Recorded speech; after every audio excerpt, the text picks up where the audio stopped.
Hello friends, Manish Kumar देव YouTube channel में आप सभी का स्वागत है। इस सेशन में दोस्तों हम भौतिक विज्ञान के कुछ महत्वपूर्ण टॉपिक्स को कवर करेंगे। और हाँ दोस्तों, वीडियो को लाइक, कमेंट और शेयर ज़रूर करें। और अगर चैनल पे नए हैं तो चैनल को सब्सक्राइब करें। तो चलिए दोस्तों शुरू करते हैं आज का सेशन। आज का सेशन हमने लिया है भौतिक विज्ञान। आइए जानते हैं भौतिक विज्ञान के बारे में। भौतिकी प्राकृतिक विज्ञान की वह शाखा है जिसमें द्रव्य तथा ऊर्जा और उसकी परस्पर क्रियाओं का अध्ययन होता है। भौतिकी प्राकृतिक जगत का मूल विज्ञान है, क्योंकि विज्ञान की अन्य शाखाओं का विकास भौतिकी के ज्ञान पर बहुत हद तक निर्भर करता है। नेक्स्ट है मात्रक। मात्रक के बारे में जानते हैं। मात्रक किसे कहते हैं? तो मात्रक किसी राशि के मापन के निर्देश मानक को मात्रक कहते हैं। मात्रक दो प्रकार के होते हैं, पहला मूल मात्रक और दूसरा व्युत्पन्न मात्रक। नेक्स्ट है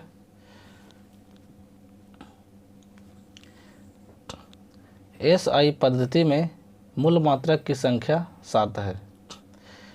पहला भौतिक राशि जो है लंबाई है। लंबाई का SI मात्रक मीटर है और इसका संकेत m है। दूसरा द्रव्यमान। द्रव्यमान का SI मात्रक किलोग्राम है और इसका संकेत kg है। तीसरा समय। समय का SI मात्रक सेकंड, इसका संकेत s है। और ताप का SI मात्रक केल्विन है और इसका संकेत K है। 5 में विद्युत धारा, इसका SI मात्रक एम्पियर है। विद्युत धारा का SI मात्रक क्या है? एम्पियर, और इसको A से डिनोट करते हैं। छठा है ज्योति तीव्रता। ज्योति तीव्रता का SI मात्रक कैंडेला है और इसको CD से डिनोट करते हैं। 7 पदार्थ का परिमाण का SI मात्रक मोल है और इसको मोल से डिनोट करते हैं। नेक्स्ट है SI के संपूरक मूल मात्रक। पहला समतल कोण। समतल कोण का SI मात्रक रेडियन है, जिसे रेड से डिनोट करते हैं। दूसरा घन कोण। घन कोण का SI मात्रक अस्टेरेडियन है और इसको SR से डिनोट करते हैं। और देखिए दोस्तों, SI के कुछ पुराने मात्रकों के नए नाम और संकेत दिया गया है। ताप को डिग्री सेंटीग्रेड या डिग्री C से डिनोट करते थे पुराने में, लेकिन नया में हो गया है डिग्री सेल्सियस। इसको डिग्री C से डिनोट करते हैं। नेक्स्ट है दूसरा आवृत्ति। आवृत्ति का SI मात्रक पहले क्या था? कंपन प्रति सेकंड CPS पुराना था, लेकिन अब नया हो गया हर्ट्ज, जिसको HZ से डिनोट करते हैं। नेक्स्ट है तीसरा ज्योति तीव्रता। ज्योति तीव्रता का SI मात्रक पहले कैंडेला शक्ति था CP, और अब कैंडेला CD से डिनोट करते हैं।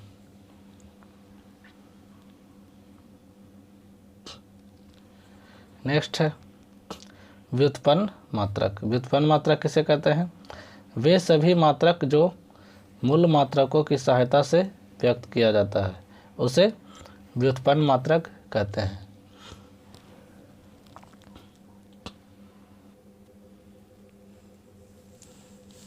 व्युत्पन्न मात्रक किसे कहते हैं? तो वे सभी मात्रक जो मूल मात्रकों की सहायता से व्यक्त किए जाते हैं, उसे व्युत्पन्न मात्रक कहते हैं। नेक्स्ट है बहुत लंबी दूरियों को मापने के लिए प्रकाश वर्ष का प्रयोग किया जाता है, अर्थात प्रकाश वर्ष दूरी का मात्रक है। दूरी का मात्रक क्या है? तो आंसर में हो जाएगा प्रकाश वर्ष। एक प्रकाश वर्ष बराबर 9.46 × 10⁻15 मीटर। ये भी काफ़ी इम्पोर्टेंट है दोस्तों कि 1 प्रकाश वर्ष का मान कितना होता है, तो 9.46 गुने 10⁻15 मीटर। अगला पॉइंट है दूरी मापने की सबसे बड़ी इकाई पार्सेक है। दूरी मापने की सबसे बड़ी इकाई क्या है, तो आंसर में हो जाएगा पार्सेक। 1 पार्सेक बराबर 3.26 प्रकाश वर्ष, या मीटर में होता है 3.08 गुने 10⁻16 मीटर। अगला पॉइंट है बल की CGS पद्धति में मात्रक डाइन होता है। बल का CGS पद्धति में मात्रक क्या होता है, डाइन, एवं SI पद्धति में मात्रक न्यूटन है। 1 न्यूटन बराबर 10⁵ डाइन होता है।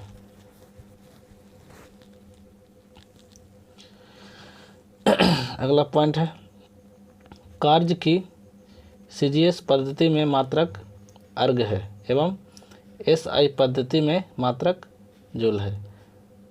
1 जूल बराबर 10⁻7 अर्ग होता है। नेक्स्ट है 10 की विभिन्न घातों के प्रतीक। भौतिकी में बहुत छोटी और बहुत बड़ी राशियों के मानों को 10 का घात के रूप में व्यक्त किया जाता है। 10 का कुछ घातों को विशेष नाम तथा संकेत दिए गए हैं, जिसे नीचे दी गई सारणी में दिया गया है। इसको नीचे से याद करेंगे दोस्तों ऐसे। 10⁻1 को डेका, इसका संकेत DA है। 10⁻2 को हेक्टो, जिसका संकेत H है। 10⁻3 को किलो, संकेत क्या है, तो K है। 10⁻6 को मेगा, इसका संकेत कैपिटल M है। 10⁻9 को गीगा, इसका संकेत कैपिटल G है। 10⁻12 को टेरा, इसका संकेत T है। 10⁻15 पेटा, इसका संकेत कैपिटल P है। और 10⁻18 को एक्सा, इसका संकेत कैपिटल E है। आप इसको ऐसे याद कर सकते, deca hecto kilo mega, deca hecto kilo mega, giga tera peta exa. 10⁻1, 10⁻2, 10⁻3, 10⁻6, 10⁻9, 12, 15, 18। इसमें देखिए माइनस में है। 10⁻−1 को डेसी और इसका प्रतीक है स्मॉल डी। 10⁻−2 को सेंटी, इसको स्मॉल सी है। 10⁻−3 मिली, इसका स्मॉल एम है। 10⁻−6 को माइक्रो कहते हैं, ये म्यू है। 10⁻−9 नैनो, इसको स्मॉल एन से। 10⁻−12 को पिको, इसको पी से डिनोट करते हैं। 10⁻−15 को फेमटो, इसको स्मॉल एफ। 10⁻−18 को एटो, इसका प्रतीक ए है। गति, गति के बारे में जानते हैं। अदिश राशि, अदिश राशि वैसी भौतिक राशि जिनमें केवल परिमाण होता है, दिशा नहीं, उसे अदिश राशि कहते हैं। अदिश राशि जिसमें केवल परिमाण होता है और दिशा नहीं, उसे अदिश राशि कहा जाता है। एग्जाम्पल है द्रव्यमान। द्रव्यमान क्या है, एक अदिश राशि है। चाल भी एक अदिश राशि है। आयतन, कार्य, समय, ऊर्जा, ये सभी क्या है दोस्तों, तो अदिश राशि है। ये सभी एग्जाम में काफ़ी बार पूछा जा चुका है कि द्रव्यमान क्या है, तो द्रव्यमान एक अदिश राशि है। नोट में देखिए विद्युत धारा, विद्युत धारा, ताप, दाब, ये सभी क्या है, अदिश राशि है। अगला पॉइंट है सदिश राशि, वैसी भौतिक राशि जिसमें परिमाण के साथ साथ दिशा भी हो, उसे और जो योग के निश्चित नियमों के अनुसार जोड़ा जाता है, उसे सदिश राशि कहते हैं। सदिश राशि वेग, विस्थापन, बल, त्वरण इत्यादि, ये सभी क्या है, तो सदिश राशि है। दूरी, दूरी डिस्टेंस किसे कहते हैं, किसी दिए गए समयांतराल में वस्तु द्वारा तय किए गए मार्ग की लंबाई को दूरी कहते हैं। दूरी एक अदिश राशि है जो कि सदैव धनात्मक होता है। विस्थापन, विस्थापन किसे कहते हैं? डिस्प्लेसमेंट। एक निश्चित दिशा में दो बिंदुओं के बीच की लंबवत न्यूनतम दूरी को विस्थापन कहा जाता है। विस्थापन सदिश राशि है और विस्थापन का एसआई मात्रक मीटर है। विस्थापन धनात्मक, ऋणात्मक और शून्य कुछ भी हो सकता है। नेक्स्ट है चाल। चाल को स्पीड भी बोलते हैं। चाल किसे कहते हैं? तो किसी वस्तु के द्वारा प्रति सेकंड में तय की गई दूरी को चाल कहते हैं। अर्थात चाल बराबर दूरी बटा समय है और चाल क्या है? एक अदिश राशि है और इसका एसआई मात्रक, चाल का एसआई मात्रक मीटर प्रति सेकंड है। वेग, वेग के बारे में जानते हैं। वेलोसिटी किसे कहते हैं? किसी वस्तु के विस्थापन की दर को या एक निश्चित दिशा में प्रति सेकंड वस्तु द्वारा तय की गई दूरी को वेग कहते हैं। वेग एक सदिश राशि है और वेग का एसआई मात्रक मीटर प्रति सेकंड है। वेग और चाल दोनों का एसआई मात्रक मीटर प्रति सेकंड, इसलिए कंफ्यूज नहीं होइएगा। त्वरण, त्वरण को एक्सेलरेशन भी कहते हैं। त्वरण किसे कहते हैं? तो किसी वस्तु के वेग में परिवर्तन की दर को त्वरण कहते हैं। त्वरण एक सदिश राशि है और त्वरण का एसआई मात्रक मीटर प्रति सेकंड है। त्वरण, वेग, चाल ये तीनों का क्या है?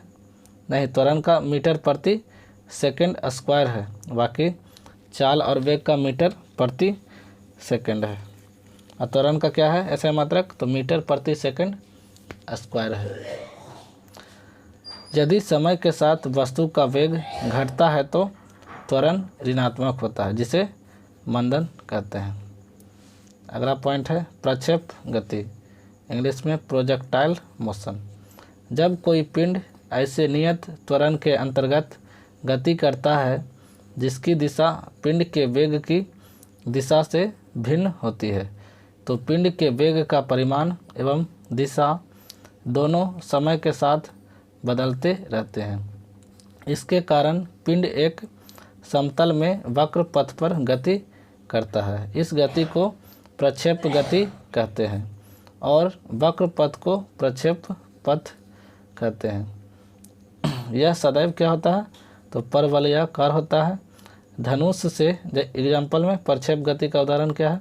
तो धनुष से छोटा बाण, हवाई जहाज से गिराया गया बम, तोप से छोटा गोला आदि का मार्ग क्या होता है? परवलयाकार होता है और वे सभी प्रक्षेप गति के उदाहरण हैं। प्रक्षेप गति के उदाहरण क्या है? तो धनुष से छोड़ा गया बाण, हवाई जहाज से गिराया गया बम, तोप से छोटा गोला आदि किसका उदाहरण है? तो प्रक्षेप गति का।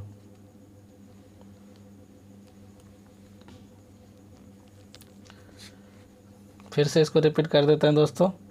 प्रक्षेप गति ये भी एग्जाम में काफ़ी पूछा जा चुका है। का एग्जाम्पल कौन है? तो धनुष से छोड़ा गया बाण, दूसरा हवाई जहाज से गिराया गया बम, तीसरा तोप से छोटा गोला, ये सभी किसका उदाहरण है? तो प्रक्षेप गति का उदाहरण है।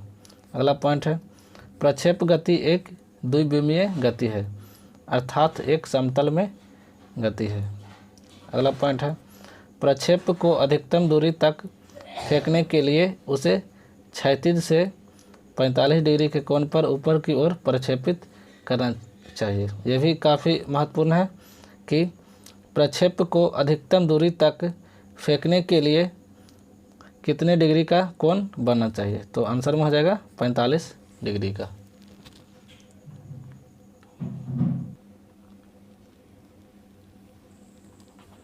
अगला पॉइंट है कि प्रक्षेपण कोण थीटा एवं 90 डिग्री माइनस थीटा दोनों के लिए क्षैतिज परास समान होता है। किसके लिए समान होता है? तो प्रक्षेपण कोण थीटा एवं 90 डिग्री माइनस थीटा दोनों के लिए क्षैतिज परास समान होता है। अगला पॉइंट है प्रक्षेप पथ के उच्चतम बिंदु पर वेग एवं त्वरण के बीच 90 डिग्री का कोण बनता है।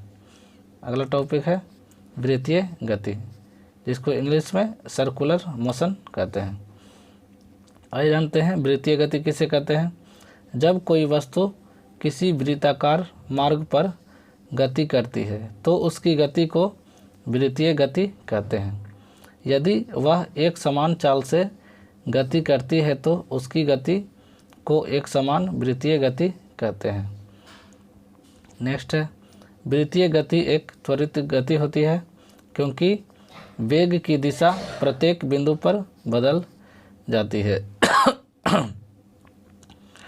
नेक्स्ट है, डोरी से बंधे हुए एक पत्थर को तेजी से वृत्त में घुमाया जाता है और घुमाने के समय डोरी टूट जाने पर पत्थर स्पर्श रैखिकतः उड़ जाता है।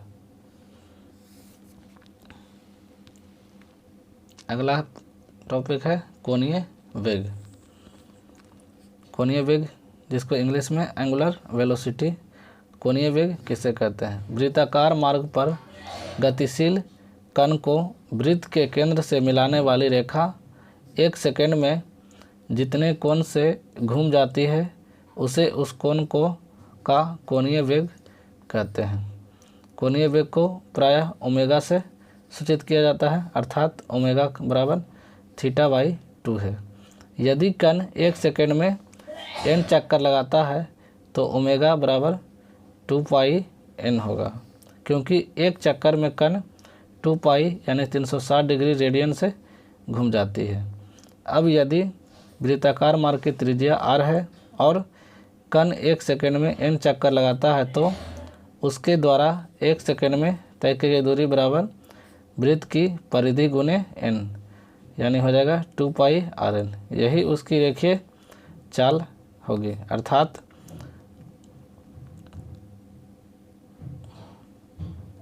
अर्थात उसका क्या होगा, एंगुलर वेलोसिटी बराबर 2πrn, यानी v बराबर हो जाएगा 2πn गुने r बराबर ओमेगा गुने r। चूँकि ओमेगा बराबर क्या होता है 2πn, यानी इसको कह सकते हैं कि रेखीय चाल बराबर कोणीय चाल गुने त्रिज्या।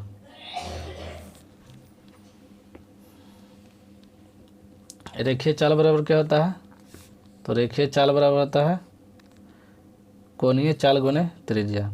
पाई के मान की गणना सबसे पहले आर्यभट्ट ने किया था। पाई के मान की गणना किसने किया था, तो आर्यभट्ट के द्वारा किया गया था। अगला पॉइंट है न्यूटन के गति का नियम। न्यूटन के गति का नियम।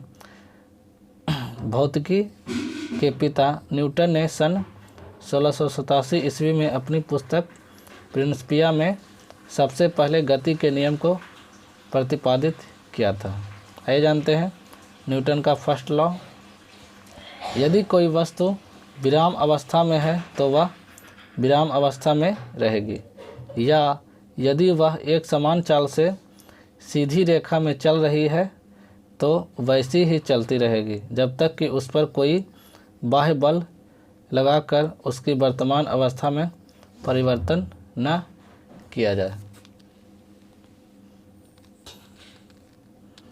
नेक्स्ट है प्रथम नियम को, न्यूटन के प्रथम नियम को गैलीलियो का नियम या जड़त्व का नियम भी कहते हैं। नेक्स्ट है बाह्य बल के अभाव में किसी वस्तु की अपनी विरामावस्था या समान गति की अवस्था को बनाए रखने की प्रवृत्ति को जड़त्व कहते हैं। न्यूटन के प्रथम नियम से बल की परिभाषा भी निकलती है। न्यूटन के प्रथम नियम से क्या निकलता है, तो बल की परिभाषा। आइए जानते हैं बल के बारे में। बल वह बाह्य कारक है जो किसी वस्तु की प्रारंभिक अवस्था में परिवर्तन करता है या परिवर्तन करने की चेष्टा करता है, उसे बल कहते हैं। बल एक सदिश राशि है और बल का एसआई मात्रक न्यूटन है। जड़त्व के कुछ एग्जाम्पल देखते हैं। तो पहला में ठहरी हुई मोटर या रेलगाड़ी के अचानक चल पड़ने पर उसमें बैठे यात्री पीछे की ओर झुक जाते हैं। दूसरा, चलती हुई मोटर कार के अचानक रुकने पर उसमें बैठे यात्री आगे की ओर झुक जाते हैं। तीसरा, कंबल को हाथ से पकड़कर कर डंडे से पीटने पर धूल के कण झड़कर गिर जाते हैं। ये सभी जड़त्व के उदाहरण हैं। अब आइए संवेग। संवेग को मोमेंटम भी इंग्लिश में कहते हैं। तो मोमेंटम संवेग किसे कहते हैं? तो किसी वस्तु के द्रव्यमान तथा वेग के गुणनफल को संवेग कहते हैं। संवेग किसे कहते हैं? तो किसी वस्तु के वेग तथा द्रव्यमान को गुणनफल को संवेग कहते हैं। अर्थात संवेग बराबर होता है वेग गुणे द्रव्यमान। संवेग एक सदिश राशि है और इसका SI मात्रक किलोग्राम मीटर पर सेकंड है। नेक्स्ट है न्यूटन का द्वितीय नियम। ये सभी दोस्तों एग्ज़ाम में एकदम फेवरेट है एग्जामिनर का कि न्यूटन का सेकंड लॉ। किसी वस्तु के संवेग में परिवर्तन की दर उस वस्तु पर आरोपित बल के समानुपाती होता है। वह संवेग परिवर्तन बल की दिशा में होता है।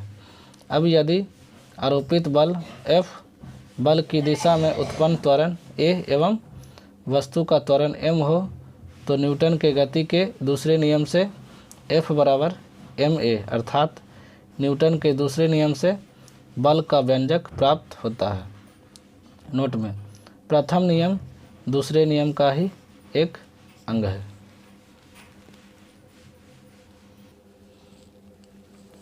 Newton's third law. न्यूटन का तीसरा नियम क्या है? तो प्रत्येक क्रिया के बराबर परंतु विपरीत दिशा में प्रतिक्रिया होती है। इसको आप ऐसे भी याद कर सकते हैं कि प्रत्येक क्रिया के बराबर विपरीत प्रतिक्रिया होती है। और न्यूटन के तृतीय गति का नियम के उदाहरण क्या है? बंदूक से गोली चलाने पर चलाने वाले को पीछे की ओर धक्का लगना। दूसरा, नाव से किनारे पर चलाने वाले को पीछे की ओर धक्का लगना। नाव से किनारे पर कूदने पर नाव को पीछे की ओर हट जाना। और तीसरा, रॉकेट को उड़ाने में भी न्यूटन्स का थर्ड लॉ लगता है। नेक्स्ट है संवेग संरक्षण का सिद्धांत। यदि कणों के किसी समूह या निकाय पर कोई बाह्य बल नहीं लग रहा हो तो उस निकाय का कुल संवेग नियत रहता है। अर्थात टक्कर के पहले और बाद का संवेग क्या होता है? तो बराबर होता है। अब आइए आवेग को इम्पल्स भी कहते हैं। तो आवेग किसे कहते हैं? तो जब कोई बड़ा बल किसी वस्तु पर थोड़े समय के लिए कार्य करता है तो बल तथा समय अंतराल के गुणनफल को बल का आवेग कहते हैं। आवेग बराबर क्या होता है? तो बल गुने समय अंतराल, यानी संवेग में परिवर्तन। आवेग एक सदिश राशि है। आवेग क्या है? तो सदिश राशि है और आवेग का SI मात्रक न्यूटन सेकंड होता है और तथा इसकी दिशा वही होती है जो बल की होती है। नेक्स्ट है अभिकेंद्रीय बल, सेंट्रीपिटल फोर्स। जब कोई वस्तु किसी वृत्ताकार मार्ग पर चलती है तो उस पर एक बल वृत्त के केंद्र की ओर कार्य करता है। इस बल को ही अभिकेंद्रीय बल कहते हैं और इस बल के अभाव में वस्तु वृत्ताकार मार्ग पर नहीं चल सकती है। यदि कोई m द्रव्यमान का पिंड भी चाल से r त्रिज्या के वृत्तीय मार्ग पर चल रहा है तो उस पर कार्यकारी वृत्त के केंद्र की ओर आवश्यक अभिकेंद्रीय बल क्या होगा? तो F बराबर mv²/r होता है। और एक दूसरा है अपकेंद्रीय बल। तो अपकेंद्रीय बल किसे कहते हैं? Centrifugal force. अजड़त्वीय फ्रेम में न्यूटन के नियमों को लागू करने के लिए कुछ ऐसे बलों की कल्पना करनी होती है जिन्हें परिवेश में किसी पिंड से संबंधित नहीं किया जा सकता। ये बल छद्म बल या जड़त्वीय बल कहलाते हैं। अपकेंद्रीय बल एक ऐसा ही जड़त्वीय बल या छद्म बल है। इसकी दिशा अभिकेंद्रीय बल के विपरीत दिशा में होती है।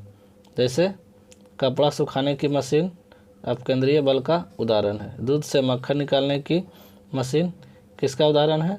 तो अपकेंद्रीय बल का। ये सभी जो है अपकेंद्रीय बल के सिद्धांत पर कार्य करती है। नोट में ध्यान में रखिएगा कि वृत्तीय पथ पर गतिमान वस्तु पर कार्य करने वाले अभिकेंद्रीय बल की प्रतिक्रिया होती है। जैसे मौत के कुएं में कुएं की दीवार मोटरसाइकिल पर अंदर की ओर क्रिया बल लगाती है, जबकि इसकी प्रतिक्रिया बल मोटरसाइकिल द्वारा कुएं की दीवार पर बाहर की ओर कार्य करता है। कभी कभी बाहर की ओर कार्य करने वाले इस प्रतिक्रिया बल को भ्रमवश अपकेंद्रीय बल कह दिया जाता है, जो कि बिल्कुल क्या है? गलत है। नेक्स्ट है बल आघूर्ण यानी मोमेंट ऑफ फोर्स किसे कहते हैं? तो बल द्वारा एक पिंड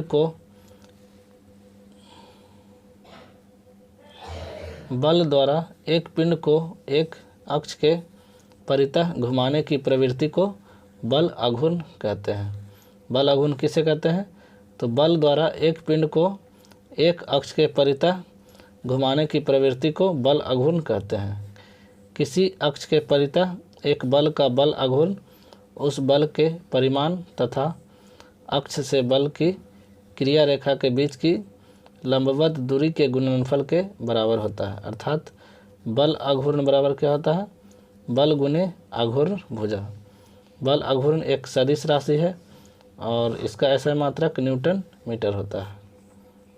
नेक्स्ट टॉपिक है सरल मशीन, सिंपल मशीन्स।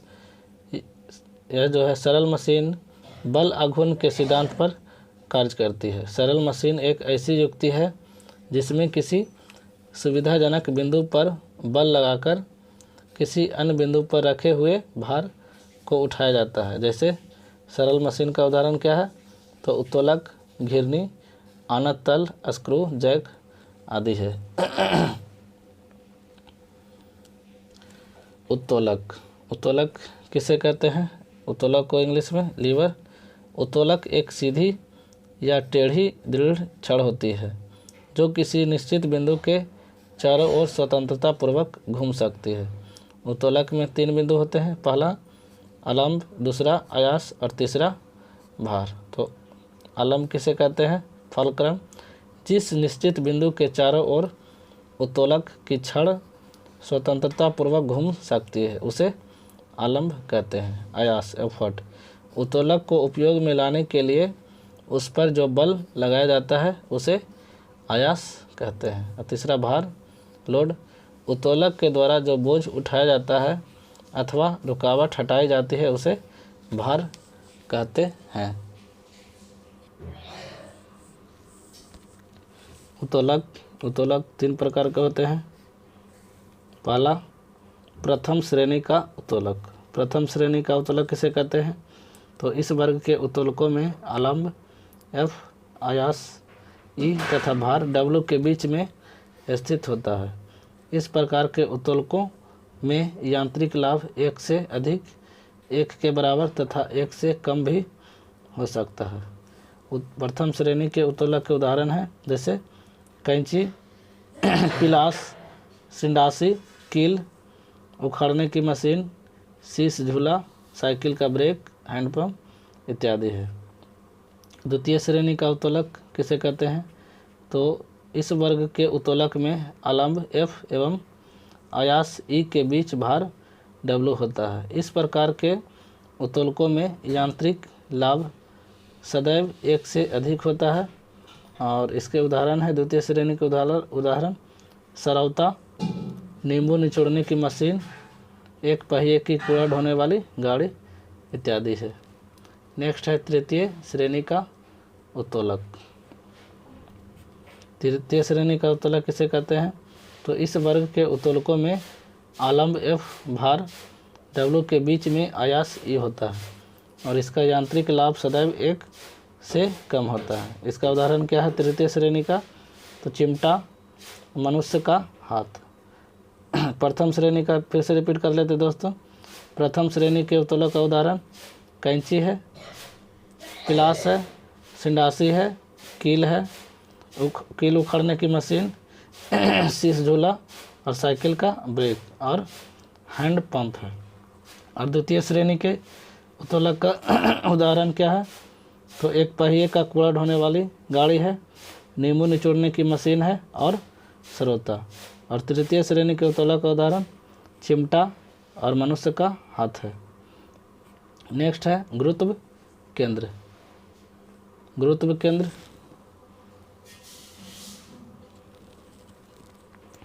किसी वस्तु का गुरुत्व केंद्र वह बिंदु है जहां वस्तु का समस्त भार कार्य करता है, चाहे वस्तु जिस स्थिति में रखी जाए। वस्तु का भार गुरुत्व केंद्र से ठीक नीचे की ओर कार्य करता है, अतः गुरुत्व केंद्र पर वस्तु के भार के बराबर ऊपरी मुखी बल लगाकर हम वस्तु को संतुलित रख सकते हैं। संतुलन के प्रकार। संतुलन 3 प्रकार के होते हैं। पहला अस्थाई, दूसरा अस्थाई और तीसरा उदासीन। अस्थाई संतुलन। यदि किसी वस्तु को उसकी संतुलन स्थिति से थोड़ा विस्थापित किया जाए और बल हटाते ही पुनः वह पूर्व स्थिति में आ जाए तो ऐसी संतुलन को अस्थाई संतुलन कहते हैं। अस्थाई संतुलन फिर से रिपीट कर देते हैं। यदि किसी वस्तु को उसकी संतुलन स्थिति से थोड़ा विस्थापित किया जाए और बल हटाते ही पुनः वह पूर्व स्थिति में आ जाए तो ऐसे संतुलन को अस्थाई संतुलन कहते हैं। दूसरा अस्थाई संतुलन। अस्थाई संतुलन किसे कहते हैं? यदि किसी वस्तु को उसकी संतुलनावस्था से थोड़ा सा विस्थापित करके छोड़ने पर वह पुनः संतुलन की अवस्था में न आए तो इसे अस्थाई संतुलन कहते हैं। और तीसरा है उदासीन संतुलन। उदासीन संतुलन किसे कहते हैं?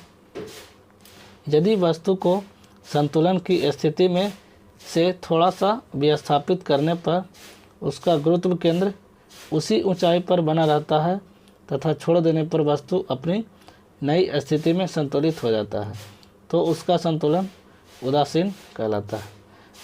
अस्थाई संतुलन की शर्त क्या है? तो किसी वस्तु के अस्थाई संतुलन के लिए 2 शर्तों का पूरा होना आवश्यक है। पहला शर्त, वस्तु का गुरुत्व केंद्र अधिकाधिक नीचे होना चाहिए। दूसरा, गुरुत्व केंद्र से होकर जाने वाली ऊर्ध्वाधर रेखा वस्तु के आधार से गुजरनी चाहिए। नेक्स्ट चैप्टर है कार्य ऊर्जा एवं शक्ति। कार्य ऊर्जा एवं शक्ति। तो कार्य किसे कहते हैं? वर्क कार्य की माप लगाए गए बल तथा बल की दिशा में वस्तु के विस्थापन के गुणनफल के बराबर होता है। कार्य एक अदिश राशि है और कार्य का एसआई मात्रक जूल है। कार्य का एसआई मात्रक क्या है? तो जूल। कार्य बराबर बल गुने विस्थापन होता है। नोट में ध्यान में रखिएगा, यदि बल F तथा विस्थापन S के बीच थीटा कोण बनता है तो W बराबर F S cos थीटा होता है। अब ऊर्जा। ऊर्जा किसे कहते हैं? तो किसी वस्तु की कार्य करने की क्षमता को ऊर्जा कहते हैं। ऊर्जा एक अदिश राशि है और ऊर्जा का एसआई मात्रक जूल है।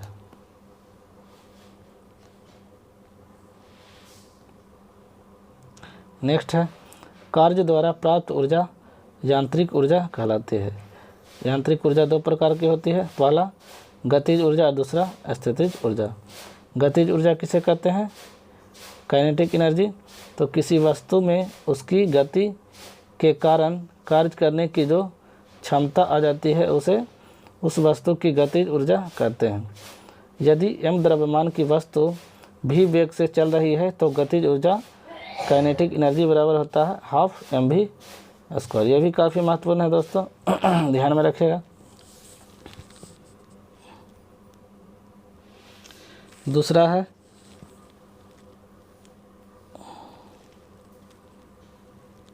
यांत्रिक ऊर्जा के उदाहरण। पहला था क्या? गतिज ऊर्जा और दूसरा स्थितिज ऊर्जा। गतिज ऊर्जा का फॉर्मूला क्या होता है? काइनेटिक एनर्जी बराबर हाफ mv²। आइए जानते हैं स्थितिज ऊर्जा के बारे में। स्थितिज ऊर्जा किसे कहते हैं? तो जब किसी वस्तु में विशेष अवस्था या स्थिति के कारण कार्य करने की क्षमता आ जाती है तो उसे स्थितिज ऊर्जा कहते हैं। स्थितिज ऊर्जा जैसे का एग्जाम्पल है बांध बनाकर इकट्ठा किए गए पानी की ऊर्जा। दूसरा है घड़ी की चाबी में संचित ऊर्जा। तीसरा तनी हुई स्प्रिंग या कमाने की ऊर्जा।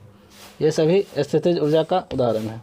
गुरुत्व बल के विरुद्ध संचित स्थितिज ऊर्जा का व्यंजक है पोटेंशियल एनर्जी बराबर mgh। यानी स्थितिज ऊर्जा का फॉर्मूला क्या है? तो mgh। और गतिज ऊर्जा का उदाहरण है गतिज ऊर्जा का हाफ mv², जहाँ m द्रव्यमान, g गुरुत्वजनित त्वरण और h ऊंचाई है। नेक्स्ट टॉपिक है ऊर्जा संरक्षण का नियम, law of conservation of energy. ऊर्जा को न तो उत्पन्न किया जा सकता है और न ही इसे नष्ट किया जा सकता है। ऊर्जा केवल एक रूप से दूसरे रूप में परिवर्तित किया जा सकता है।